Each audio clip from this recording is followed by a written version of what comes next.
Assalamu alaikum, and welcome to my channel, WarChronicle. It's me. So nice to have you here. Let's get right into it. Pakistan Air Force, or PAF, has never been a big force like the Indian Air Force or the Chinese, not even close. But when it comes to pilot skills, they are among the best in the world. This video is all about how PAF changed the outcome of wars for Pakistan. The first war that we will talk about is the Indo-Pakistani War of 1947–48. In the span of just 7 months after independence, India and Pakistan fought a war over Kashmir. What was even worse was that half of these aircraft were out of commission due to lack of spare parts and trained personnel. In April, Pakistan launched Operation Gibraltar, which was aimed at infiltrating Kashmir and starting an armed rebellion. The country was riddled with corruption, poverty, inequality, and worst of all, the growing independence movement in East Pakistan. In fact, some of the best dogfights in history happened during these wars. Though Pakistan has made great efforts in modernizing its air force, it's still not as strong as the Indian Air Force. Still, PAF pilots are highly skilled. They can go toe-to-toe with the best of India. Despite having old and unreliable equipment, PAF pilots managed to perform impossible feats during the wars. However, the story would have been different if the pilots were better equipped. Major Habib, who was a PAF pilot, managed to shoot down 3 Indian aircraft during the 1965 war. He became the first and only living person to win the Satara-e-Jur'at, which is an award given for extreme bravery. He received it for shooting down 3 Indian Air Force hunters in a single day. In the 1971 war, Air Marshal Asghar Khan of the PAF shot down 5 Indian aircraft in a single day.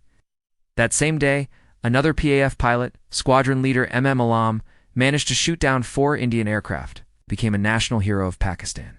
He was awarded the Hilal-e-Jur'at for his actions. Another famous PAF pilot was Squadron Leader M. Sarwar Jinjua. He operated one of the oldest aircraft in the PAF inventory, the F-86 Sabre. Despite flying such an old aircraft, he managed to shoot down 5 Indian Air Force planes during the 1965 war.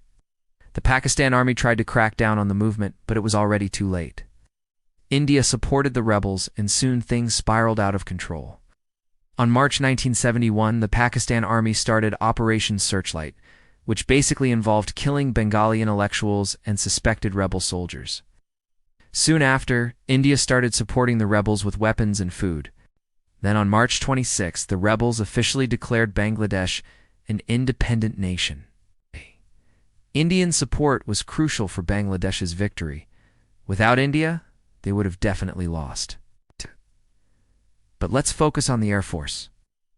Pakistan deployed its Air Force to stop the Indian intervention, but it was all in vain. Indian pilots were better trained, and their aircraft were superior to the Pakistani jets. Within a month, India gained complete control over the skies of East Pakistan. This basically meant that Pakistan couldn't transport troops and supplies to East Pakistan anymore. This forced the Pakistan Army to surrender on March 16th. During this war, Pakistan lost 103 aircraft while India lost 11. Also, Pakistan couldn't even use its MiG-21s to their full potential. You see, before the war, India signed the Tashkent Pact with the USSR, which provided Indian pilots with Soviet training and also spare parts. So technically, the PAF shouldn't have lost that many planes. Simultaneously, they also launched Operation Badr, which involved heavy artillery strikes on the Indian positions. India quickly realized that this was an invasion. And soon after, the Indian Army launched a counteroffensive. Pakistan deployed most of their army in Punjab and Rajasthan, leaving East Pakistan almost undefended. Seeing this, India sent its 4th and 5th divisions to capture East Pakistan.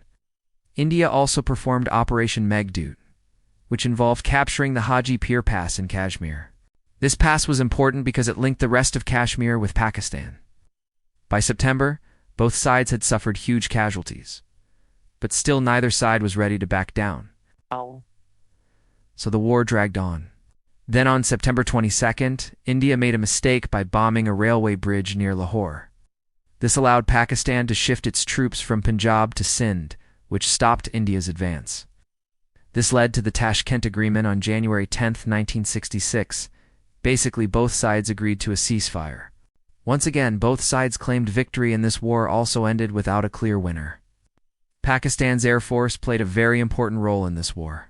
Oh. When India invaded East Pakistan, Pakistan deployed its entire air force in defense of East Pakistan, but Pakistani pilots shot down all of those planes. This bought precious time for East Pakistani forces to organize themselves and also evacuate the wounded soldiers. During the war, Pakistan lost 105 aircraft, while India lost 76. The ones that were operational weren't even enough to strike at military targets. They lacked the range. This basically meant that India could freely bomb Pakistani cities, which they did a few times. The attacks were poorly planned and executed, causing massive civilian casualties. One of these attacks was on Rawalpindi, which was a military installation, but it was also a densely populated city. The attack killed hundreds of civilians and destroyed countless homes. Another attack was on Karachi, Pakistan's biggest city. The raid claimed more than 300 lives. This caused anti-India sentiment among the local population, which ultimately helped the war effort. If Pakistan had a proper air force that could defend the country, then there wouldn't have been so much hatred against the Indians. The war began with Pakistani proxies infiltrating Jammu and Kashmir, and then raising an armed rebellion against the Indian rule. Soon after, Pakistan also launched an invasion with their regular army. The situation was looking very bad for India, as they were a newly independent country. Their army was weak and inexperienced. Even though Pakistan also wasn't any better, but it was a lot more organized than the Indian forces. It was during this time when India got some help from the UN. The Security Council passed a resolution demanding a ceasefire between the two nations. However, Pakistan rejected the resolution and continued its offensive. Seeing this, India had to take matters into their own hands.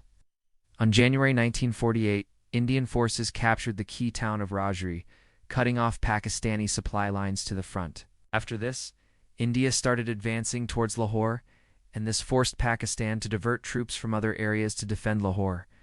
You see, when India invaded Kashmir, Pakistan deployed its entire air force of only 18 aircraft to stop them. Moving on to the Indo-Pakistan War of 1965, tensions between the two countries were high because of the war in Kashmir. Lastly, we come to the Bangladesh Liberation War of 1971. Things were going south for Pakistan since its inception. Although what I said about the PAF is true, it doesn't mean that their pilots aren't skilled. In conclusion, Pakistan's Air Force has always been inferior to the Indian Air Force.